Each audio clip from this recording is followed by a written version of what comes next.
ఇబ్బందిగా ఉంది. సుత్తి కర్ర తీసుకుని 2 దెబ్బలు కొట్టి చక్కగా తీసి, ఏ రకంగా అయినా మన దగ్గరకు వచ్చిన వాడికి ఉపశమనం కలగాల. వాడు సస్తే ఇంకెక్కడికి పోడు. 4 తరాలు కూడా ఉన్నారండి నా దగ్గర వైద్యం చేసుకుంటాను. వాళ్ళు ఒకరికొకరు 4th జనరేషన్. నేను వాళ్ళు ఇంట్లో చిన్న బిడ్డ పుడితే కూడా ఎక్కడికి పోరు. నేను లేకపోయినా ఇంట్లో పడుకోబెట్టిపోతారు.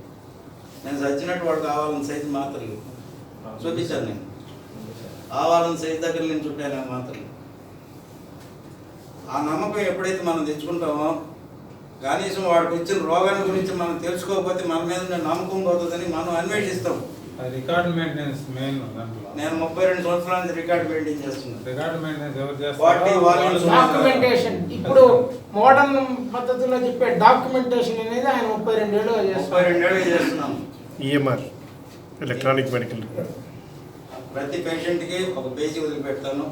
పైన వాళ్ళ ఫోన్ నెంబరు, డేటు, వాళ్ళ పేరు, నేను వాళ్ళ దగ్గర ఏవైతే డయాగ్నోస్ చేశానో అవన్నీ రాసి దాని కింద ఏమేమి మందులు ఇచ్చానో ఆ పేజీ నెంబరు, ఆ వాల్యూమ్ నెంబరు నా విజిటింగ్ కార్డు వెనకాల రాసి వాళ్ళకి ఇచ్చేస్తారు. మళ్ళీ వాళ్ళు తెచ్చుకుంటేనే మందు, తెచ్చుకోలేదా సరిమేడే ఏమైనా నిర్దాక్షిణ్యం అందులో మావాడమే ఉండదు. విజిటింగ్ కార్డు లేదనుకుంటే వాడు పేజీ నెంబర్ అన్నా గుర్తుపెట్టుకోవాలి. లేదనుకుంటే వాడు ఎక్కడి నుంచి వచ్చినా తరిమేస్తాడు. లేదు కాదు కూడా కాళ్ళ ఏడబడ్డా ఆ పసుపు పోయి ఎత్తుకో, వాడు ఎత్తుకున్నట్టు, లేకపోతే వదిలేసి వెళ్ళిపోవాల్సి ఉంది. మరి ఎంతమంది వచ్చిన పేషెంట్ని తరిమేస్తున్నారు. ఎప్పుడు పేషెంట్ వస్తాడా అని కాసుకున్న వాళ్ళు ఎక్కువ మంది ఉన్నారు నాకు తెలిసి. అది కాదు, ఎవరికి జలుబొడితే వాడు ఎప్పుడైతే గీరుకుంటాడో వాడే నమ్మకంగా వాడతాడు మందులు. నువ్వు పొద్దున 5 గంటల నుంచి రాత్రి 10 గంటల దాకా కూర్చొని ఎవరు కోసం ఉంటున్నావు.